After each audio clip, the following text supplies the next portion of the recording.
नमस्कार दोस्तों, मैं अर्पित नीलांश पांडे आपका स्वागत करता हूं एएनपी क्लासेस में। और आज हम लोग डाइस के स्पेशल ओपन डाइस के अंदर आ चुके हैं। इससे पहले मैंने आप लोगों को सारे पासे से रिलेटेड जितने भी सारे डाइस से रिलेटेड जितने भी कॉन्सेप्ट्स हैं, उनका रोटेशन क्या है, किस तरीके से वो पेपर के ऊपर खुलते हैं, बंद होते हैं, एक एक चीज मैंने आपको बताई है।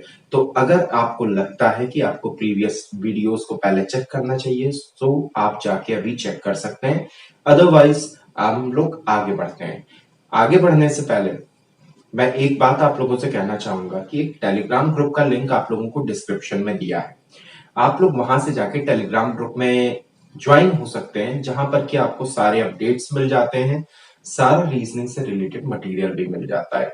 ऑन द अदर हैंड आप फेसबुक के भी ऊपर मेरे को फॉलो कर सकते हो। अगर आपको लिंक नहीं मिल रहा है तो फिर आप क्या करोगे कि टेलीग्राम के ऊपर जाओगे और मेरा जो नाम है अर्पित नीलांश पांडे, स्पेलिंग नीचे आ रही होगी, वहां से आप देख लोगे और उसको टाइप करोगे जाके, ऑटोमेटिकली एक ग्रुप खुल के आ जाएगा। ठीक है, आप लोग उस पर ज्वाइन हो सकते हो। तो चलिए आगे बढ़ते हैं। एंड प्लीज जो न्यू व्यूअर्स हैं हमारे सामने, वो प्लीज चैनल को सब्सक्राइब कर लें। Thank you very much. देखिए, लास्ट क्लास तक में मैंने आपको 4 एक लाइन में है इस तरीके से, और ये पैटर्न है, या फिर उसके बाद में इस तरीके का पैटर्न है, या फिर उसके बाद में इस तरीके का पैटर्न है, या फिर इसके बाद में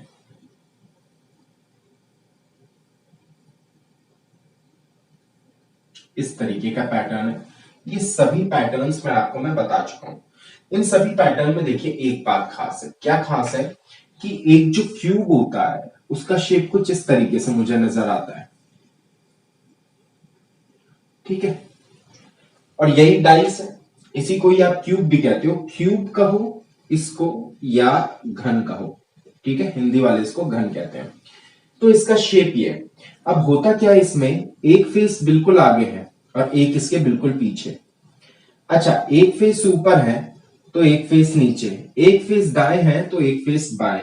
6 फेसेस होते हैं। और यहां पे हर एक फिगर में आप गौर करेंगे, आपको 6 फेसेस दिए हुए हैं। यानी कि जितने फेस हैं उतने आपको फिगर के अंदर बॉक्सेस दिख रहे हैं। यानी कि यहां पे सारे बॉक्सेस एज इट इज हैं, लेकिन सवाल हमेशा इसी फॉर्म में नहीं आता है। कई बार क्या होता है समझिएगा, वो किसी एक फेस को उठा के और बहुत ज्यादा पार्ट्स में डिवाइड कर देता है। फॉर एग्जाम्पल जैसे ये देखिए,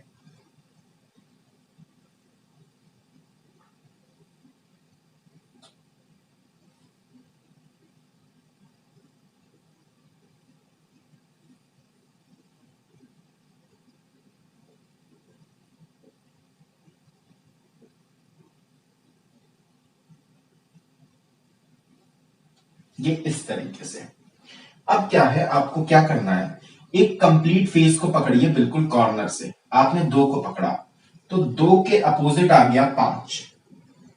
ठीक है, फिर आपने उठा के 3 को पकड़ा, कंप्लीट फेस, यानी कि फेस आपका पूरा होना चाहिए। ये वाला देखिए फेस क्या हुआ है कि इस तरीके से एक डब्बा आपने लिया और उसको यूं करके काटा, तो ये वाला पार्ट जो खुलेगा इधर आया, ये खुलेगा इधर आया, ये खुलेगा इधर आया, ये खुलेगा इधर आया। यानी कि ये वाला ए है, ये वाला बी लिखा है, ये वाला सी लिखा है, ये वाला डी लिखा। जब ये बंद होगा तो ए के सामने सी और बी के सामने डी आएगा। इसके बारे में बात अभी हम लोग थोड़ी देर में करेंगे। हमें ये पता है 2 के ऑपोजिट 5 होगा, 1 के ऑपोजिट 3 होगा। अब बचा क्या है, 4। और 4 किसके ऑपोजिट जाएगा, किसी और चेहरे के, और एक ही चेहरा बाकी है, वो है ये वाला, यानी कि 4 होगा इसके ऑपोजिट। ठीक है, अब होता क्या है कि मेरे सामने एक सवाल है। सवाल का फॉर्म देखिए, 2 1 3। मानिए सवाल का ऑप्शन ये है, किसी ने पूछा कि ये दिया गया पासा यानी कि डाइस मेरा सही है या गलत। तो हम क्या करते हैं, 1 और 3 को देखेंगे और यहां पर भी 1 और 3 दिया हुआ है, यानी कि मेरे विपरीत चेहरे एक साथ में दिए गए हैं। अगर मेरे विपरीत चेहरे एक साथ में दिए जाते हैं तो मेरा पासा गलत हो जाता है। ऑन द अदर हैंड, इसके बजाय अगर मानिए मेरा इस तरीके से लिखा होगा,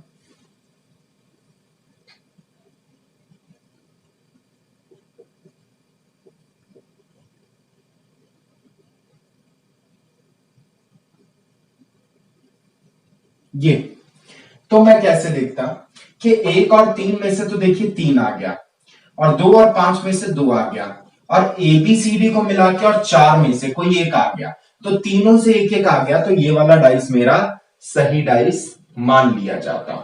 अच्छा, इसी तरीके से इसको भी देखिए,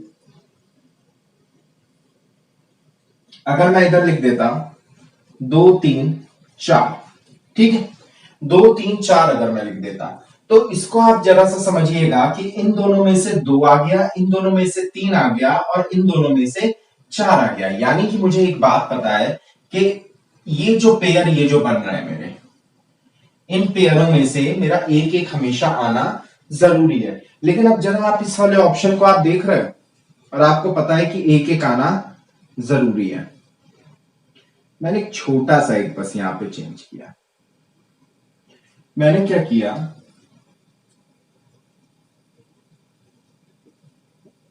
जरा इसको देखिए, ठीक है, मैंने इन दोनों में से 2 को उठा लिया, इन दोनों में से मैंने 3 को उठा लिया, और इन दोनों में से मैंने ABCD को उठा लिया। अब A के सामने C, A के सामने C है, D के साथ में B, D के साथ में B है, लेकिन ये वाला तो ऑप्शन मेरा सही था, लेकिन ये वाला ऑप्शन मेरा गलत हो जाएगा। अब ये वाला ऑप्शन मेरा गलत क्यों होगा, बच्चा मेरे से अक्सर ये पूछता है। मैंने कहा जरा ध्यान दो, 2 B के साथ में जुड़ा है और 3 C के साथ में जुड़ा है, और D अगर आएगा तो 5 के साथ में जुड़ा हुआ होना चाहिए, लेकिन यहां पे देखो 2 के साथ में कौन सा जुड़ गया है, B जुड़ गया है। एक और तरीका देखने का क्या है, देखो मैंने रोटेशन के बारे में मैंने आपको समझाया था। मैंने कहा फॉर एग्जांपल यहां पे लिखा हुआ है ए से अगर बेटा मुझे B जाना है, B से C जाना है, C से D आना है, तो मुझे ABCD जाने में क्लॉकवाइज डायरेक्शन यानी कि घड़ी की दिशा में घूमना पड़ता है। लेकिन जरा इधर देखो, ABCD जाने में ये तुम्हें एंटी क्लॉकवाइज डायरेक्शन घूमना पड़ रहा है, और ये एंटी क्लॉकवाइज घूमने की वजह से ये वाला ऑप्शन आपका गलत है। तो आपको यहां पर देखो, यहां तक हर एक टीचर बताता है, इसके अलावा आपको ये भी चेक करना होता है कि कौन से फेज से कौन वाला जुड़ा है। फॉर एग्जाम्पल एक और देख लीजिए आप लोग, मानो मैंने इधर लिखा 2 3 हो चुका है ना, 5 और 1, एक ऑप्शन मैंने ये बनाया और इधर भी मैंने बनाया 5 और 1, और अगला ऑप्शन मैंने ये वाला बना दिया, ठीक है।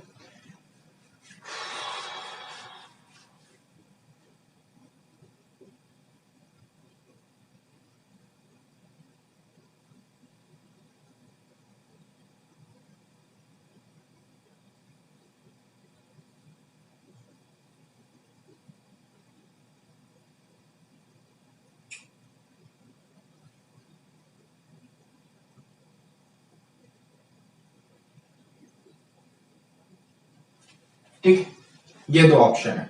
अब जरा इसको आप ध्यान से देखिएगा, 2 और 5 में से मुझे 5 यहां भी मिल रहा है, 5 यहां भी मिल रहा है, कोई गलती नहीं। 1 और 3 में से मुझे 1 यहां भी मिल रहा है, 1 यहां भी मिल रहा है। अब ABCD और 4 में से ABCD यहां भी मिल रहा है और यहां भी मिल रहा है, लेकिन एक दिक्कत है। क्या दिक्कत है कि D को जब मुझे जोड़ना है तो मुझे 5 नंबर से जुड़ा हुआ होना जरूरी है। तो डी यहां पर तो बेटा 5 नंबर से जुड़ा है, दैट मींस कि ये वाला मेरा सही ऑप्शन, लेकिन डी यहां पे किससे जुड़ा है, बी से, दैट मींस कि यहां पर ये वाला ऑप्शन गलत हो जाता है। तो आप ये देखिए, डाइस का भी सवाल कितने ज्यादा लेयर्स में होता है, और कई बार आप एग्जाम के अंदर इस तरीके की गलतियां कर आएंगे और आप जब बाहर निकलेंगे तो आप खुद को सही समझते रहेंगे। इसी तरीके से एक और भी एडवांस डाइस आता है। देखिए, मुझे पूरी घुट्टी गोल के आपको एक बार में ज्यादा नहीं पढ़ाने की आवश्यकता है, मुझे आपको गाइड करने की जरूरत है। गाइड इन द सेंस कैसे, कि मानिए आप कोई काम कर रहे हो, डाइस आपको दुनिया भर में भी आपने पढ़ा हुआ है और आपने यहां पे भी आके देखा। अब आपने जब यहां पे आके देखा तो आपको मुझे वो जगह भी बतानी है जहां पर आप एग्जाम के बाद में भी गलतियां कर सकते हो। यानी कि आप एग्जाम देने के लिए आप पूरी तरह से प्रिपेयर्ड हो, स्टिल आपके पास में गलती का एक ऑप्शन है। आप अगर इस तरीके की अगर आप गलतियां कर रहे हो तो आपको जरूरत है उस हर पॉइंट को पता करने की कि कहां पे आप गलतियां कर सकते हो। मेरे सारे वीडियोस जो बने हैं वो इसी तरह के ओरिएंटेशन से बने हैं कि मैं एक बहुत ही सिंपल सा हिस्सा उठाता हूं और उस वाले हिस्से को उठा के फिर मैं वहां पर वो वाला पार्ट बताना शुरू करता हूं जहां पर कि आप कोई एक बहुत भारी भरकम मिस्टेक आप कर सकते हो। मेरा मुद्दा कभी ये नहीं रहता है कि मैं तुम्हें 50 में से 40 मार्क्स में करा दूं। 40 मार्क्स का बेटा ये आलम है ना एसएससी वगैरह के अंदर या स्पेशल बैचेस जो मेरे चलते हैं कि 40 मार्क्स में बैचेस के अंदर मैं पूछता भी नहीं हूँ कितने लोगों के 40 अबव थे। ठीक है, कितने लोगों के 40 अबव थे। अगर देखो, अगर बच्चे ने ठीक से अगर पेपर दिया है, ठीक से अगर क्लासेस अगर अटेंड किया, आई अश्योर यू वो शीट लेके वो खड़ा होगा और आराम से मैं 20 से 22 क्वेश्चन में ऐसे में दिखा दूंगा कि बिल्कुल क्लास के अंदर मैंने बोले हुए हैं। ठीक है, और 2 से 3 क्वेश्चन भी ऐसा नहीं कि मैंने पढ़ाए नहीं हुए, लेकिन बस ऊपर वाले से थोड़ा सा डर है कि ये बात मैं ना बोलूं कि 25 का 25 मेरे ही पढ़ाए हुए से आएगा। ऐसा कुछ नहीं है, आएगा सब वही जो मैंने तुम्हें सिखाया है। लेकिन तुमने कॉपी में नोट किया है या नहीं किया, ये भी एक बहुत बड़ा मुद्दा है। या तुमने इस वाली चीज को फॉलो अप में लिया है कि नहीं लिया, ये भी खुद में एक बहुत बड़ा मुद्दा है। आएगा वही जो मैंने आपको पढ़ाया है, क्योंकि बेटा मैं सब कुछ मैं पढ़ाता हूं। मैं ये देख के मैं नहीं पढ़ाता हूं कि यूपीएसआई का बच्चा है या एसएससी का बच्चा, इसीलिए ना कभी वीडियो के ऊपर special for SSC, special for UPSI, ये सब मैं बकवास में नहीं लिखता हूं। क्यों बेटा, एसएससी सीजीएल की अगर मैं बात करूं तो सीएचएसएल से ऊपर के लेवल का पेपर है। बट द थिंग इज, कईयों बार रीजनिंग का मैटर सीएचएसएल में ज्यादा आ जाता है। अब लेखपाल का रीजनिंग इससे भी ज्यादा टफ था, सीजीएल और सीएचएसएल दोनों ही से ज्यादा टफ था। On the other hand UPSI हमेशा ज्यादा टफ आता था, उसका कम आ जाता है। तो यहां पर कोई ऐसा तो है नहीं कि रीजनिंग को लेके ये वाला लेवल आपने निर्धारित कर दिया। तो बेटर क्या होता है कि आप पूरी तरीके से, आप पूरे तरीके से आप वही काम करो जिसमें कि आपको संपूर्ण ज्ञान हो, बजाय इसके कि आप टुकड़े टुकड़े में एमसीक्यूज के द्वारा अपना ज्ञान अर्जित करो। इसीलिए मैं कहता हूं कि 40 से 45 घंटे की क्लास केवल मेरी, 40 से 45 घंटे का आपके पास में अगर मैटर है, कोई भी किताब उठाओ। किताब तो मैं बोल ही नहीं रहा हूं किरण उठाओ, आरवाईपी पब्लिकेशन की उठाओ, कि तुम बीएस सिजवाल उठाओ, कि दृष्टि की उठाओ, कि कहां से उठाओ, सीसेट लेवल पे कोई भी आप किताब उठा लो, वो सारा सवाल आपसे सॉल्व हो जाएगा। 1-2 doubt session and that's it, खत्म आपका।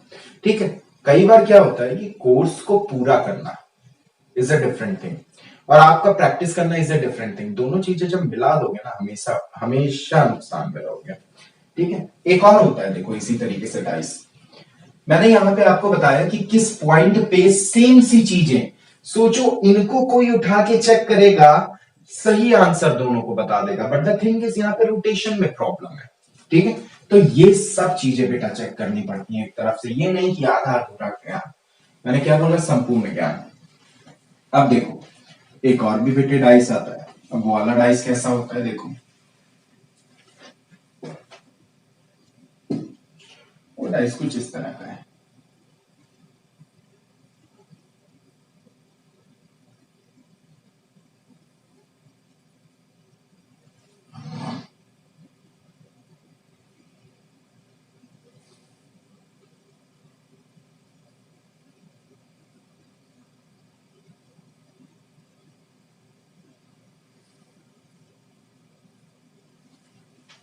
ये है शेप।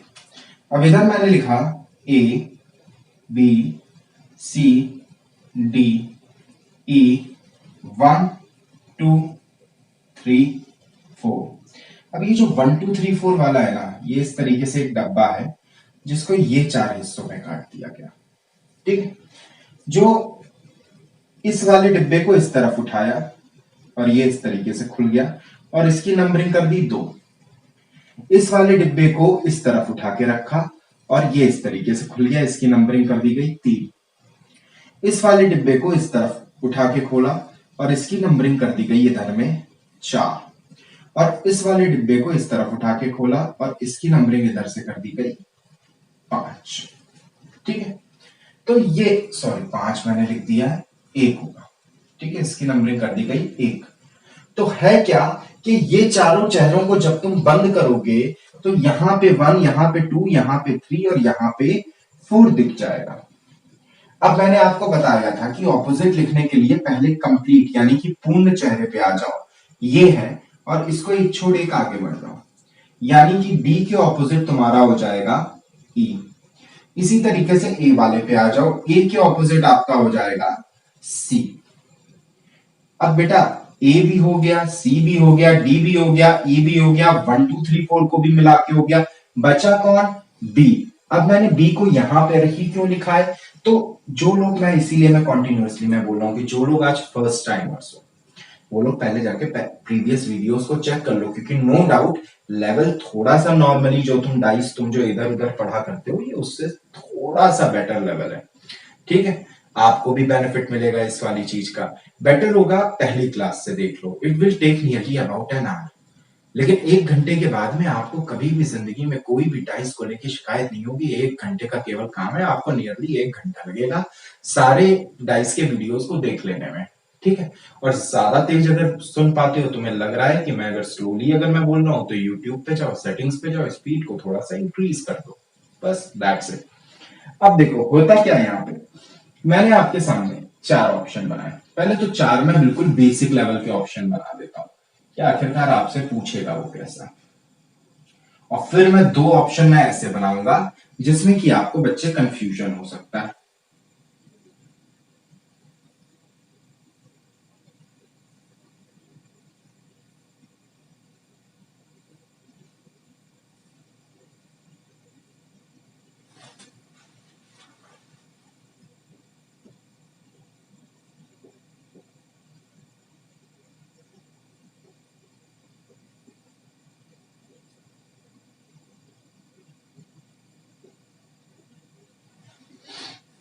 उसके बाद में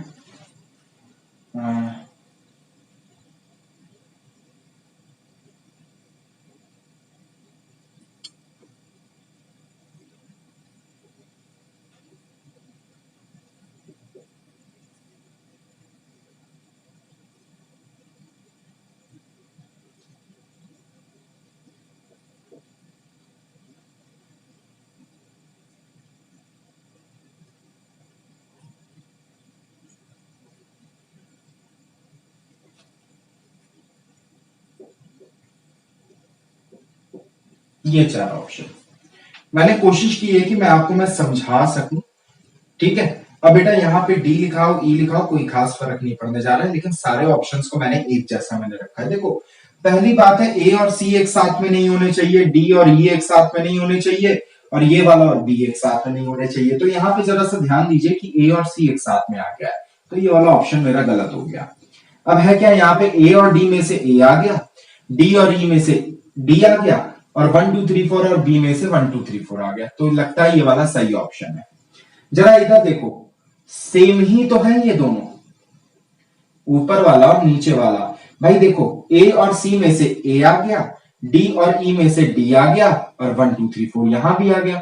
तो कोई बच्चा क्या करेगा, इसको भी टिक मार देगा और उठा के इसको भी टिक मार देगा। लेकिन जो एक बच्चा होगा जिसको इसके अलावा भी थोड़ी बहुत नॉलेज होगी, उसको बेटा ये नॉलेज होगी कि एक 2 के सामने 4 आना है, 1 के सामने 3 आना है। देखो जरा कैसे डायगनली 1 और 3 लिखा है, लेकिन यहां पे देखो डायगनली क्या लिखा है, 1 और 2, बाकी सब में देखो 1 और 3 लिखा हुआ है। यानी कि ये वाला ऑप्शन अब गलत हो जाएगा।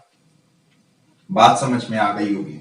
अब जरा दूसरी बात बताओ, अब जिस बच्चे को केवल यहां तक पता है उसके लिए ये दोनों ऑप्शन हैं, लेकिन मैंने कहा रुक जाओ, अभी क्या होगा कि जो ए है उसका 1 नंबर से देखो जुड़े हुए होना बहुत जरूरी है।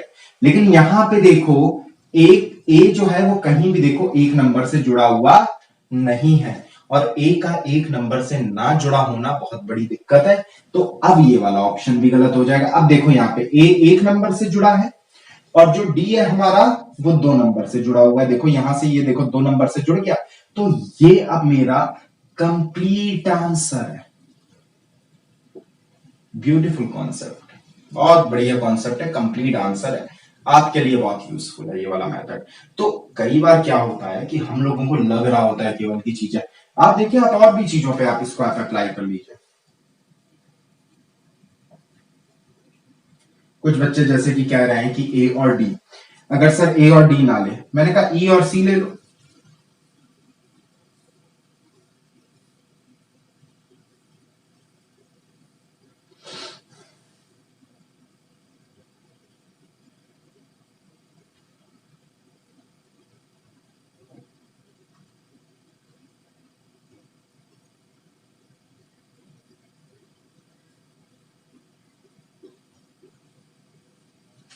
मानो ये दो है।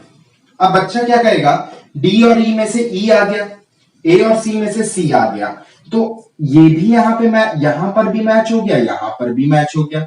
अब कोई बच्चा कहेगा सर 1 2 3 4 यहां भी है, 1 2 3 4 यहां भी है, और 1 के सामने 3 है, 1 के सामने 3 है, 2 के सामने 4 है, 2 के सामने 4 है, 1 के सामने 3, 2 के सामने 4, यानी कि ये वाला ऑप्शन हमारा करेक्ट ऑप्शन दोनों के दोनों है। मैंने कहा लेकिन एक मिनट रुको, ई के साथ में देखो 4 का जुड़ा होना जरूरी है, तो ई देखो बेटा यहां तो 4 के साथ में जुड़ा है, लेकिन यहां पे देखो क्या ई कहीं भी 4 के साथ में जुड़ा है, नहीं जुड़ा है। दैट्स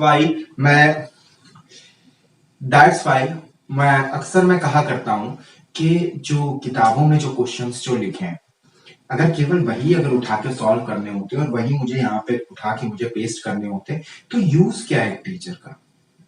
एक टीचर आपको ये कैसे समझाएगा? जरूरी थोड़े ही कि जो सवाल जो पूछा जा रहा हो वो कॉन्सेप्चुअली सारी चीजों को एक्सप्लेन कर दे, ये बात नहीं जरूरी है।